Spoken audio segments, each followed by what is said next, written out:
Good evening, everybody. Happy New Year. This is Sheila Singam on the Sheila Exchange. It's 5:30 p.m. as usual, Kuala Lumpur time. And we're back. We were away last week because it was Christmas. Why were we away at Christmas? Well, I don't know. Joanna said we should be away at Christmas, so we should take a break. But I think it's the new year and it's a good time to start the new year doing a bit of work here. Someone said to me, why are you so excited about the new year? You think what? Just because it's 2021, the virus is going to go away, is it? And I said to them, I do not let my life be determined by the virus. Okay? The virus came, been with us for a year. I don't know how long it's going to be here. And yes, while we take all the precautions and so on, our lives cannot depend on this virus. We got to create what we want to create for ourselves. And just because the world, various parts of the world are under lockdown, there's a pandemic, doesn't mean that we cannot make what we want happen in our lives. And so today, as you know, on the Sheila Exchange, I am the one usually asking the questions throwing questions at one of my guests and, having conversations about this and that. So today we thought we'd do it differently. Just this once, beginning of the year. And here I have lined up a panel of people. These are my near and dear ones. They are people I've worked with. They're coaches. Andrea's my coach. I've learned a lot from everyone. Gurrit, Lynn, all business partners. Kenneth is my eating partner. So everyone's a partner in different ways. Regina's my marketing, genius. And that's Joanna, the anchor person that Human Equation wouldn't run without, yeah? So all of you are special to me and all of you here. Thank you here because, I thought maybe you can throw me some interesting questions because y'all are all funny people. They're all crazy people, by the way, so they'll have some crazy questions. So I'm not going to waste any more time just to welcome everyone there. And we're just going to open the floor for questions. Ask me anything you want and no personal risky questions, all that, okay? And that one all not allowed. Okay, so Dang it. But they don't have to be Dang deep it. questions. They can be light questions. They can be about my fashion sense or lack thereof, anything you choose, okay? So we're going to start in alphabetical order, but we might not continue. So what we're going to do is I'm going to choose someone to ask the first question, and then that person is going to nominate the next person, and then we go on. But please, we're not going to do 100 questions. We will give it a cutoff time, say about 30 minutes to 45 minutes. Joanna, you're going to be the one to decide when we stop. Okay, all right. Let's start with Andrea Chow. Andrea, please unmute. Ask me your question. How did that come to be when it's alphabetical order? Is that your question, Andrea? No. I'm just. It has got to be that. I'd be fair. I start with A. A for Andrea. Okay. Okay. My question is, what are you taking from 2020 to 2021? Okay, I'm taking a lot of new friends, people, many of you are here. I'm taking a lot of wonderful new relationships. I'm taking a cute little granddaughter who's 7 months old and up to monkey tricks, who has started writing a Facebook post called the Sophia Chronicles through my voice. I have taken a lot of learnings. I have taken faith. Okay, it's deepened my faith. I've become calmer. I talk less, although you might beg to differ. I do talk less in conversations where I feel that people are just joying on and on about stuff that doesn't matter. I'm like, okay, never mind, I'll sit quietly and paint or do something else. I've taken resilience, Andrea, because as you know, you and I being trainers, this was not as prosperous a year, abundant a year as the past few years. I've also taken to seeing, and something that I practice and I preach, what are the learnings that are inherent in this year that I need to take. So I think it's been, I also have taken courage, fearlessness, because I learned, I started doing art. I've discovered new talents in myself, and I've learned one thing: if you want to do something, just go and do it. but get encouraged, talk to the right people about it. Don't go and talk to the naysayers about whatever you want to do. Talk to the people who will root for you and cheer you on and say, you go girl, and then go and do lah. You go, girl, in your artwork. Thank you, Andrea. Okay, choose someone else.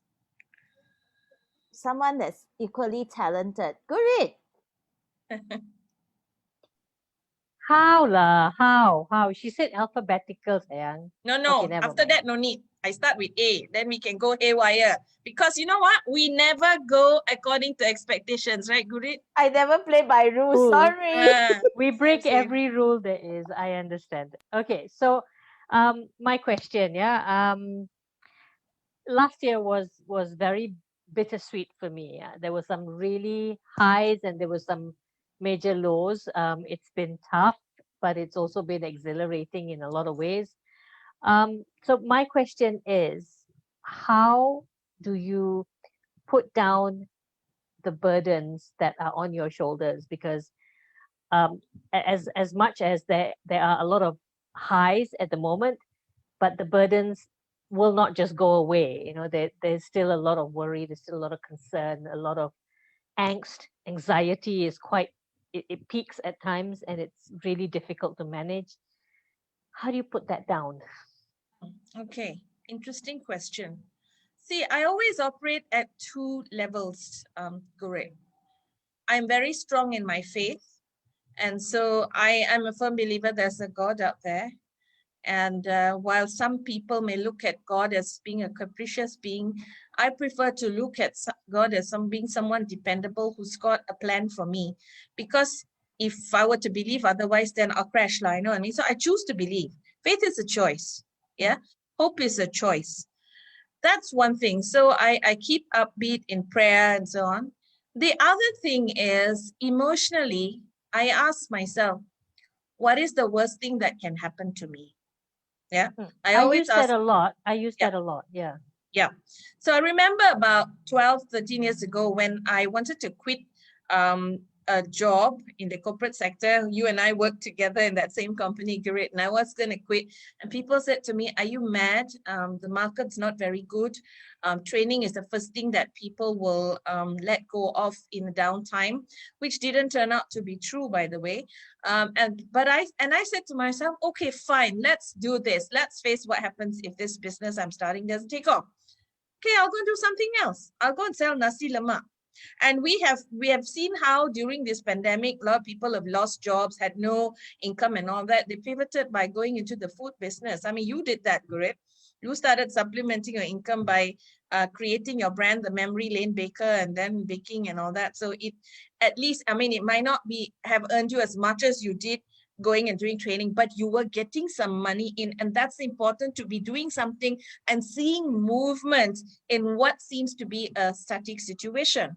So I told myself that, and I told myself at the end of the day, I said, okay, if this pandemic goes on and people don't want training, what should I do? I pivot to a virtual model. I go and do everything that I need to. So the thing is, we don't react to the circumstances and look at the circumstances and say, oh God, you know, what's going to happen now? What's going to happen? And wait, we start doing things. So in that sense, I pivoted a lot. I started doing art, like nothing to do in the pandemic, just do art. Then suddenly people say, hey, want to sell art? I'm like, oh, really? You really like my art? Fine. And then another thing is, you know, I'm joining with partners. They're here, some of them, to go and pivot and start a new consultancy.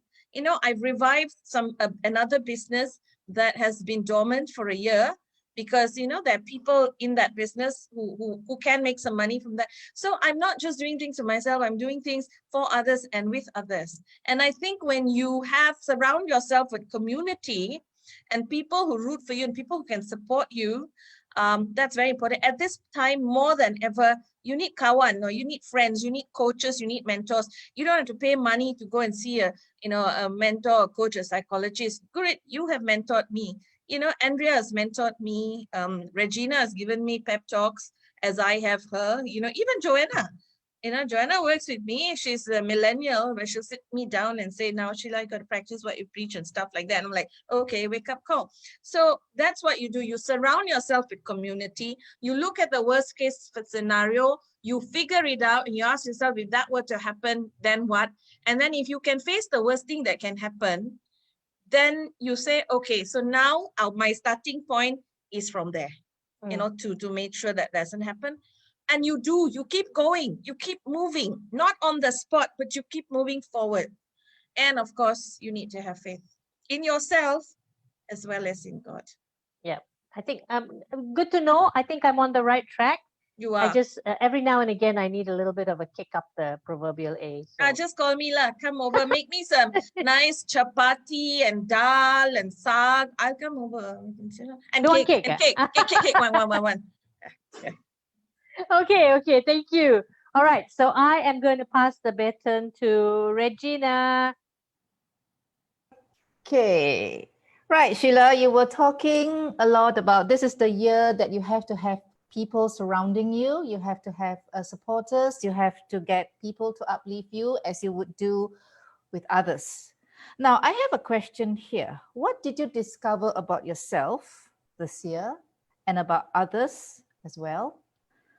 Does that make or break a relationship with them? 1 minute. Okay. I was thinking and talking to myself there. What did I discover about myself? I discovered I'm very resilient. I thought I was very resilient for a long time. You know, as many of you know, 2 years ago, I lost my husband to cancer. And before that, he was ill for 9 months, you know, nursing him, running a business, running a household, keeping everybody together, as well as myself. I learned resilience. I learned that I'm very, very strong. But then this year, you can be strong when you have, maybe there's not the right thing to say, but many people find it easier to be strong when there's provision, when there's abundance. You don't have to worry about money. Yeah. But this year, I mean, I didn't have to worry about money. Last year was a really good year, so it helps sustain me. But we don't know what next year is going to be like, right? So when you are in that position of, you don't know where your income stream is coming from, it can really shatter your faith. It can shake you. It can really, you know, be worrisome. But I just decided to focus on what I can do. So what I learned about myself this year is, one, I am strong. I can learn. I can pivot. Contrary to the belief that, you know, as you get older, it gets harder to learn. I've actually rediscovered the joys of online learning, as I think you have, Regina. And I think, you know, both of us had that similarity, saying that, I cannot learn online, very hard, and all that. And now we are reveling and learning online. You are doing a course in writing, right? Creative writing and so on. So in a way, I kickstarted that, and I started kickstarting other people to go into online learning as well. And it's been really amazing for them. I learned that I can keep quiet. No, as many people know, I've been in the teaching profession, training profession, a journalist and all that. We all can be very opinionated. I can tell you this. We always, and then sometimes when you're a coach and trainer, you always got a lot of advice to go and give people. People don't ask as well, you're tempted to go and give, you know. And this year I learned to be quiet. Because what happened was, during the pandemic, my daughter and my pregnant daughter and son-in-law came to stay with me. And then, so we had this house full of people again. And, you know, when very strong-willed people stay together in the same house, everybody's got an opinion. So I learned not to give my opinion until I am asked. Yeah, normally people pay me to talk because, you know, as a trainer and a coach, you know, so no need to talk lah. If people don't pay you, not to mean I'm money-minded lah, but you know, if you're in a company of people and all that, no need to offer your advice, your counsel, unless it is sought. Very, very important, that one. Okay, especially when you're living and surrounded by millennials. They don't like to be told what to do and how to do it. Yeah, so that's one good thing that I learned. I learned to be a grandmother. Oh my God. Yeah, I learned to be a grandmother. So, you know, that's been highly entertaining and amusing. I learned how to learn. I learned how to listen. I learned how to be humble. I learned unconditional love. Okay, so I was talking to people about it. Some people are very hard to love. But in a world such as this, there's so many people out there going through a lot of stuff, and they react from where they are and they react from where they are, and they react on how they are going through stuff. And sometimes we don't look beyond the behavior to what they're going through. We just react to the behavior and we say, oh, they're like this and they're like that. So I think we need to take the trouble sometimes to listen. I learned to connect better than ever online. I do a lot of calls to people now because it's not about me needing to connect alone. It's about they needing me. And that's one reason, Regina, I have found that even though we can't see each other for like 3-4 months, we're not able to see each other. I was calling, I was doing stuff on Zoom and all that. And I realized it's so important because I can tell you, many people have told me that I am blessed in the friends that I have, and I really am. They are amazing friends, right? But at the same time, I will tell you that having that many friends and having them love me so much is not simply I'm sitting down here being some, some guru or something and everyone's drawn to me. It's an investment that I make in people, in calling people, in being there for them, in just out of the blue. I have a feeling, and it's very interesting because I had not seen someone for several years, and suddenly one morning her name came to my mind, and I decided to pick up the phone and call her, and I found out that she'd just been discharged from hospital after being there for 9 days with something that was potentially serious. So again, take the trouble to invest in the relationships. And the other question you asked is, how does it impact the relationships? Well, this has been a year of letting go of some relationships where I'm seldom a person who closes the door on people and relationships because I believe in unconditional love. I will never shut the door on anybody. If anybody chooses to walk out of my life, and I don't know why would they walk out of my life? I'm caring, I'm loving.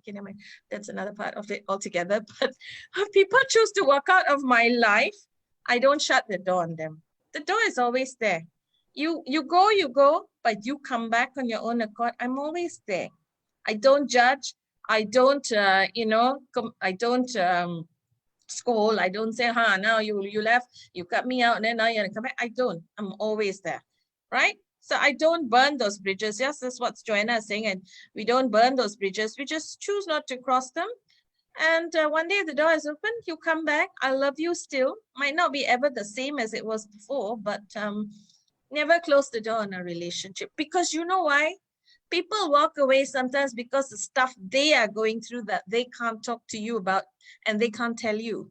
So if they walk away for their own reasons, maybe there are some people like, I cannot be surrounded by all these people. I cannot be surrounded by someone so caring because I don't deserve to be surrounded by someone so caring. So I'm just going to walk into isolation. Then one day their journey, they learn, they grow up, and then they wake up and they say, why did I walk away from these people? So I've seen this happen so many times.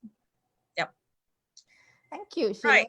Oh, please do call on someone whose video is on, yeah, so the audience can see their faces. Yes. Yeah, thank you. I will next call on Lynn to ask the question. Thank you, Regina. Okay, what do I ask? Madam Sheila. Madam Sheila. Madam, Lynn? Lynn, you're frozen. Is like my akka, no, my mother. Hello? Hello? Mother, She's here. you wait till I see you next. One small punch. Mother. I'm the mother of dragons, okay? If you're a dragon, then okay. Oh gosh. Let me see. I haven't really formulated a question, but the one thing that always made me curious was what inspires you? Ooh. What inspires me?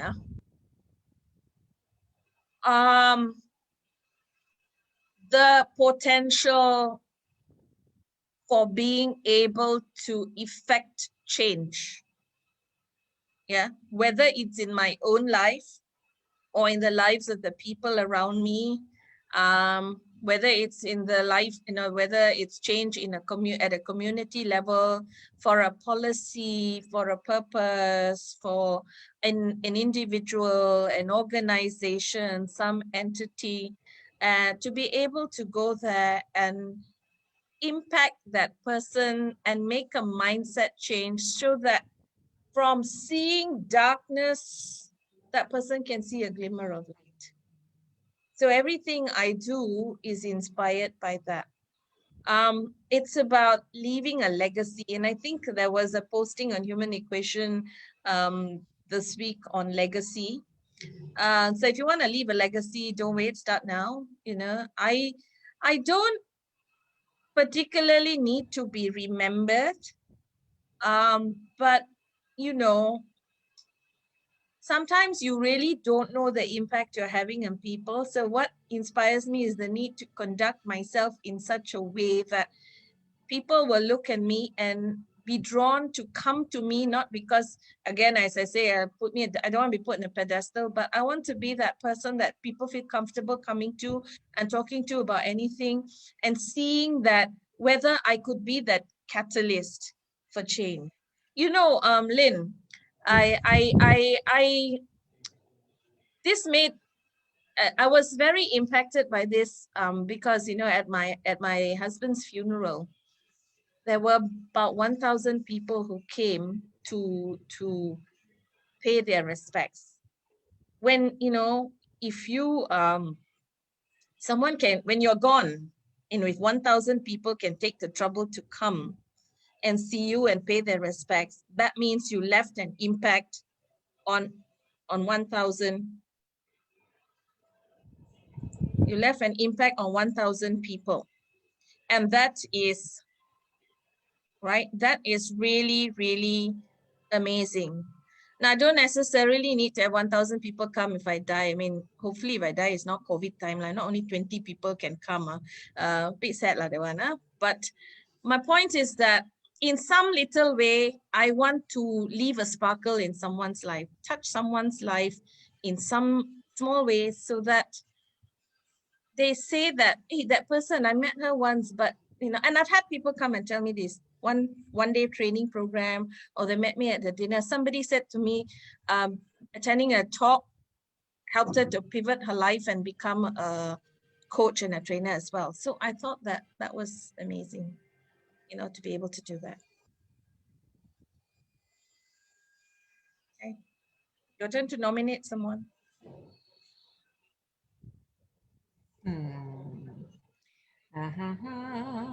Who do I go? Eeny, meeny, miny, mo. This is Wait, go to Kenneth Lim. Thank you, Lynn.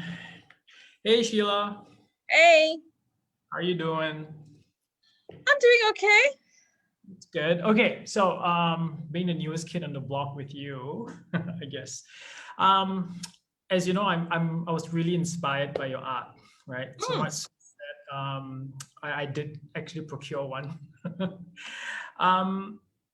I'm actually really curious on two aspects of your newfound or refound love, right? What are the three of the toughest lessons and the most memorable lessons that you have had, both as an artist and as an entrepreneur that's marketing your art?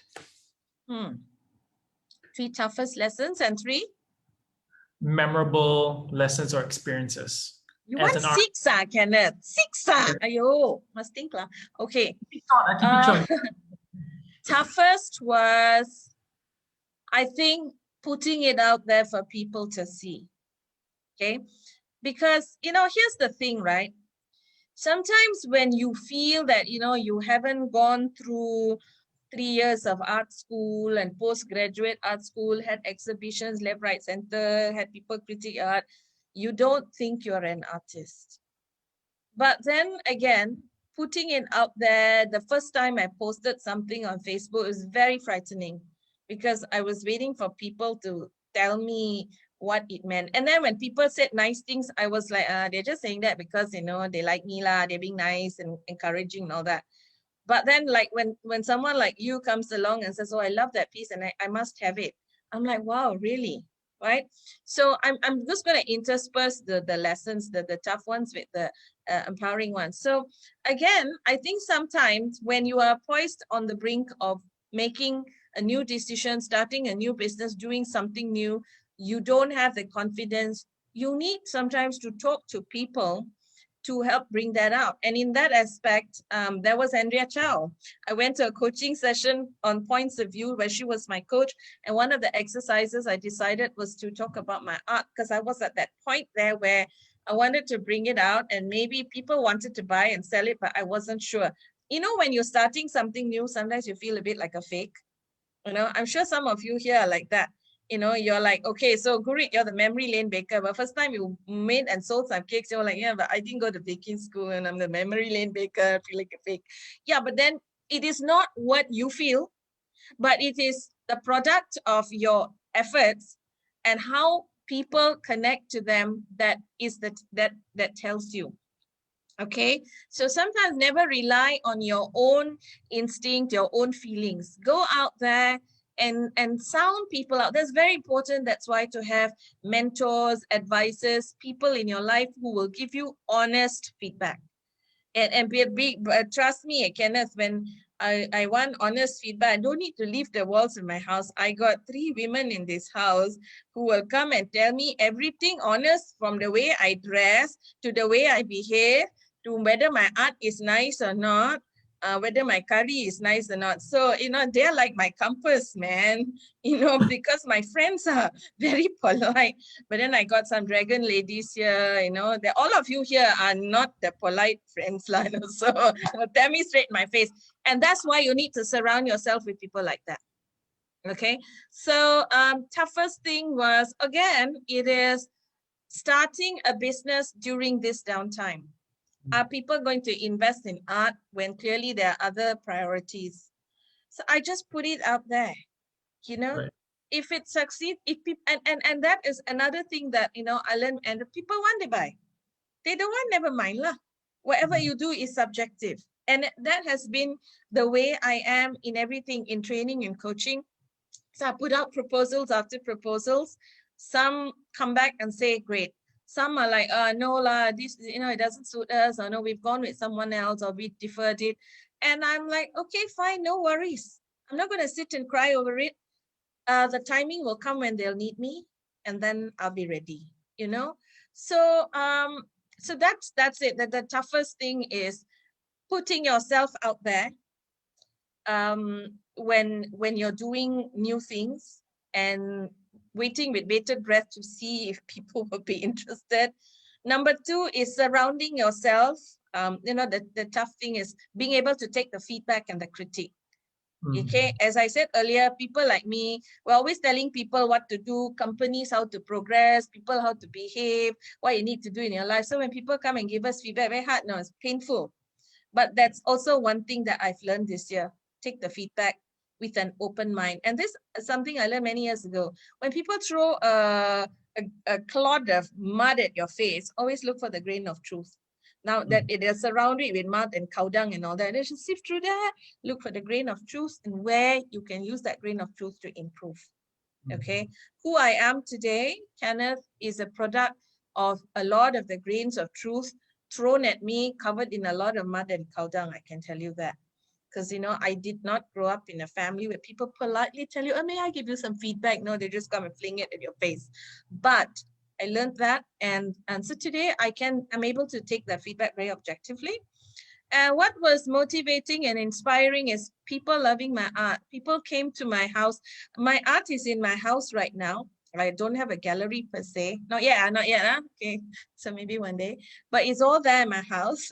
And when people come to my house, they're like, well, that's your gallery. And they go through it and they're interested. And I like this and I like that. And so that is good that people like it. Because I shouldn't worry, because I'm painting for myself, not for people. But I would like that. And one of the reasons I paint is for myself. But also whatever I'm painting, you would have noticed, Kenneth, is very colorful. Very colorful. It's full of texture. It's like a lot of things going on at once. Yeah, it's a bit like me. I'm like, there are a lot of things. People who know me and all, the idea will be here, then I'll be shooting, jumping to another place. So it's good to know that, you know, there are people out there who like it as well. They're absolutely stunning. So thank you. Okay, so I'll jump on to the next. I'll nominate the next person.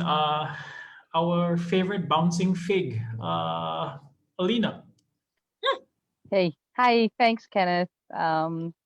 Okay, my question. Like I came into your life and I saw you with Joe, who's your daughter, and in your house, and you have a very motherly sort of kind of vibe to you, not in a bad way.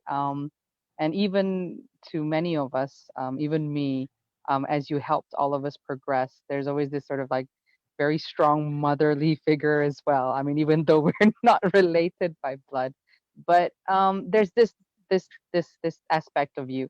And if you had to advise, not advise, so I just share with mothers right now, I mean, who are going through a lot of things or struggles, or they question themselves, am I being a good enough mother? What would you share with them to help the people around them, or even the world at this point in time? Hmm. There's lots of guidebooks on how to change tires, and how to go and do sales and branding, their courses. Unfortunately, when you become a mother, there is no course. There's no one there to tell you how to be and what to do. You muddle along. A lot of times you model your own mother, and then you realize that I am doing the same mistakes that my mother made with me, I'm making them with my children. Many of us don't know, we're not conscious of it. And seriously, all mothers out there, I think you are doing the best job you can under the circumstances. Yeah. And for me, it was always like that. However, there was one thing that always guided however I brought up my children. And that was that I would lay down my life for them. Okay. And everything that I have done in my life, and I've been through a lot of stuff in my life, very openly, I have been through difficult times financially in my marriage and so on. But it was always the children and the need to educate them, the need to respect them, the need to give them freedom. Here's the thing, mummies. You always want to overprotect your children. It's natural. You nurtured them for 9 months and then, watch them grow, fed them, You want to protect them from the big bad world out there. You want to protect them from wicked people who will exploit them. You want to protect your daughters from bad men. And you want to protect your sons from the pisau cuko women. These are all in paradigms in your head. All right. You want to live vicariously through your children. You want them to be and do what you want, but you cannot. They are individuals. I have 2 daughters. I brought them up the same way, although they'll beg to differ. Like Joanna will tell you, her sister was my favorite, and the sister will say Joanna is my favorite, but they're both equal. Get along differently with them. They have different personalities, but the point is that you can bring children up the same way, but they will turn out to be different. All of you are different from your siblings. So you cannot have one size fits all motherhood methodology for all your children. You got to connect with them individually. And you got to stop looking at what you want. You got to stop looking at what the world says and how the world says you should be a mother and how your children should be. Okay, I mean, I go back to the story of Adam and Eve. God was a perfect parent, and yet look at these two, they went and did all sorts of stuff, ate the forbidden apple and all that. So what chance do we have as mothers? We're not perfect mothers. We can never be perfect mothers. We will, no matter how wonderful we are, we will have children who will want to go their own way. They will rebel. They will go through depression. They will go through tough times. As a mother, you just need to stand there. And I always told my children this: I will always be the unchanging pillar in your life. No matter what happens, what you've done, and whatever crap has happened out there to you, I'll always be here, right? You can always, I'm your fallback guy lah, And I'll always be there for whatever your needs are. And I will give you unconditional love. That doesn't mean no discipline. Huh? You can talk to my children like no nonsense. Okay, even till today, there's no nonsense. I have very few rules, but you don't break those rules. Lah. Okay, very few rules. Okay, and the thing is, you need to lead by example. You can't be doing all kinds of nonsense, you know, going out here, coming back 3 a.m., going and partying and all that. And then you tell your children to be like the epitome of good behavior, like the poster boy for the perfect child, like that. Cannot. Your children will model you. So it's not what you say to them, it's what you do. Does that answer your question? Yes, it does. Thank you, Sheila. Welcome. Thank you. Okay, choose the next person.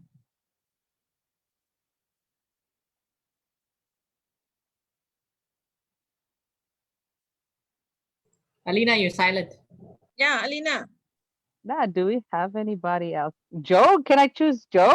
You Yeah. can also, we can then open up after that to anyone who's got other questions. Yes, All Joanna. right.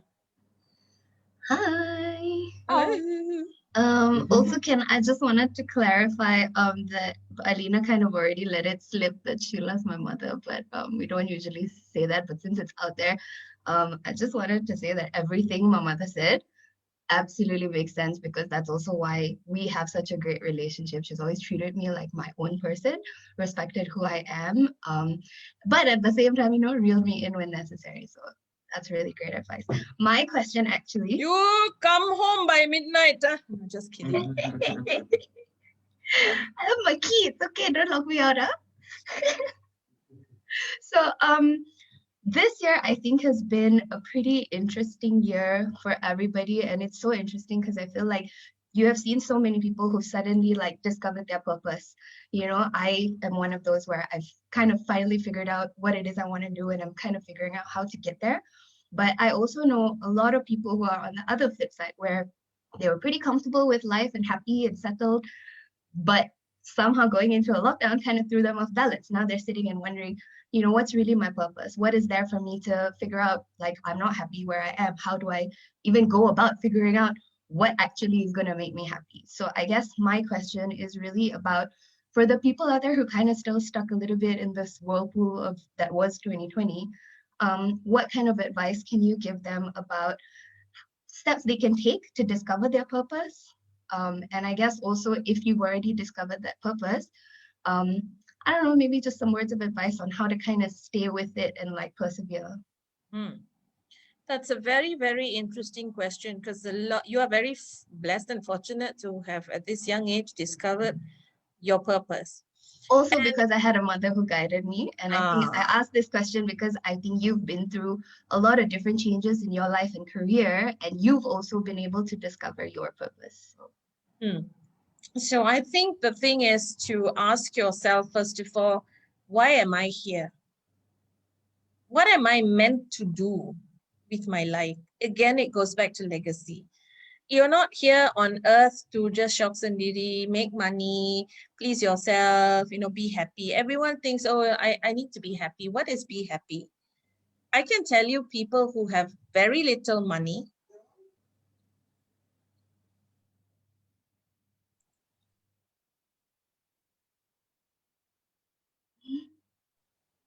I can tell you about people who are very, very happy, although they have very little. They have a small house, they have very little money, they've never traveled, but they're very happy.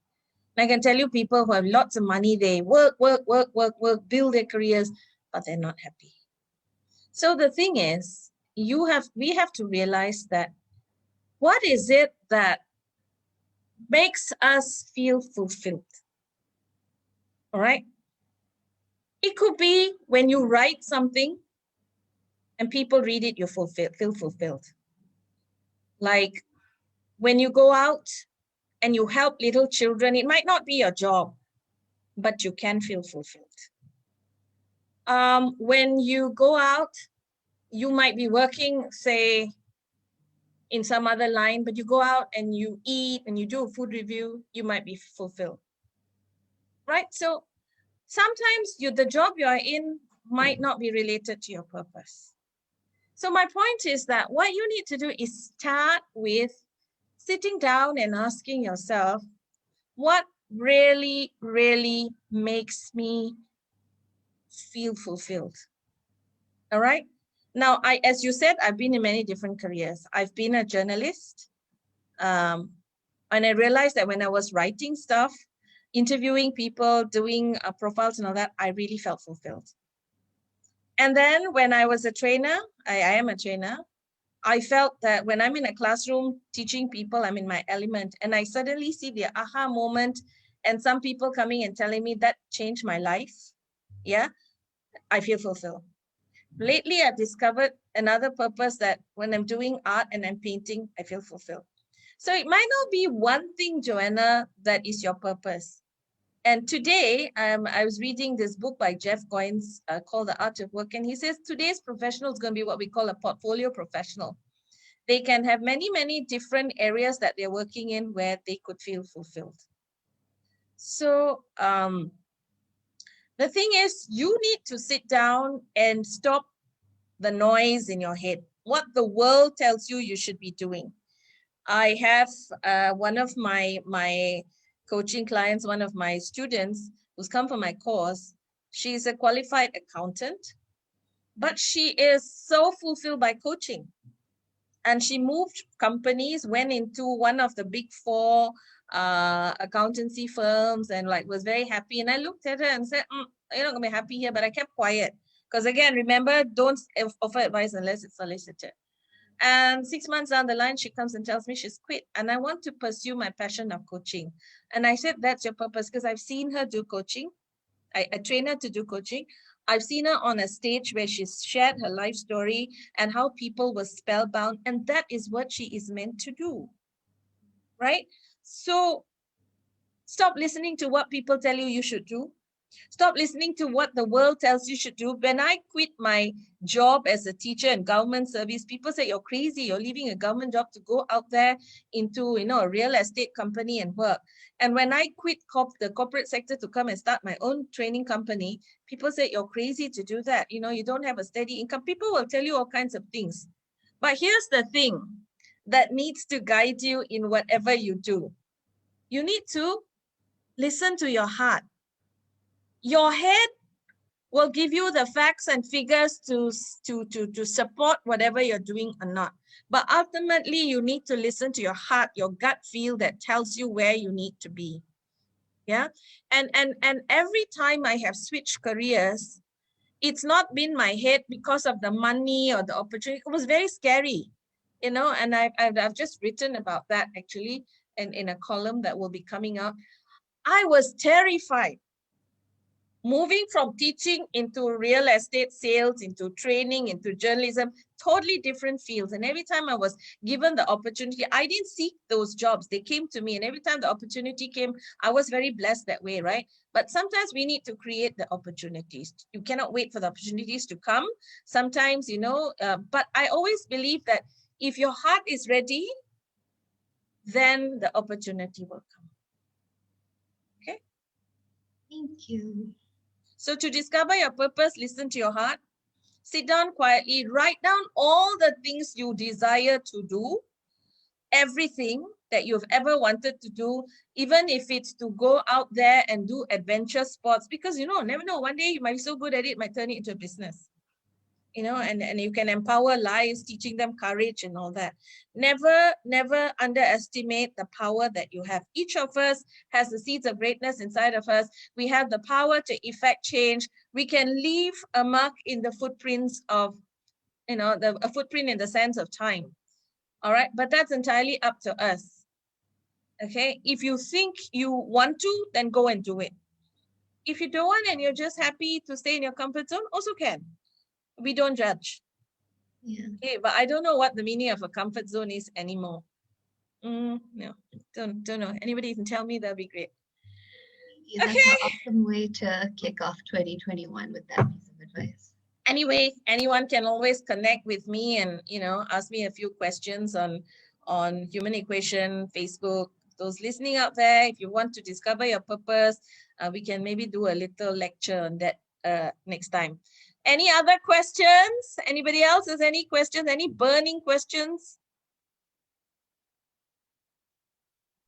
Right. Okay, so are we good? All right, so thank you very much to my panel of questioning, my interview panel. I feel like I'm in a job like that, you know, being asked all these questions. Thank you very much for taking time off on New Year's Day. Alina from Holiday in Langkawi to join us. Andrea, Kenneth, Lynn, Regina, Gurit, Joanna, and okay, do we have anyone else? Yeah, that's it. That's us. Thank you so much for agreeing to do this, for being here. I wish you all a happy new year, and to our Happy New audience, Year. Happy New Year to everybody. Happy New Sheila Year. too. Thank you. Better Thank you days. so much. Bye. And to my audience out there, I wish you also a happy new year. May you discover your true purpose. May you find the things that bring you fulfillment. May you be able to pivot in that new direction. May you take all the learnings from last year, not looking at it as a terrible year of lockdown, but as a year of opportunity for you to discover yourself, those near and dear to you, what's important to you, and to be able to take all of that and move forward. The virus is not gone just because we crossed the threshold of a new year. We don't know when it's going to go. For the first time in our lives, we've not been able to predict where we're going from here. But that's okay. Have faith in yourself, your abilities. Surround yourself with a community of people who will support you, hold you up. The counsel of those who will give you good and wise counsel. And on your part, keep your counsel to yourself when it's not asked for. And at the end of the day, it's not about surviving 2021. It's about thriving and rising to the top. You've been listening to Sheila Singam on the Sheila Exchange on a segment, Ask Sheila. Thank you for joining us.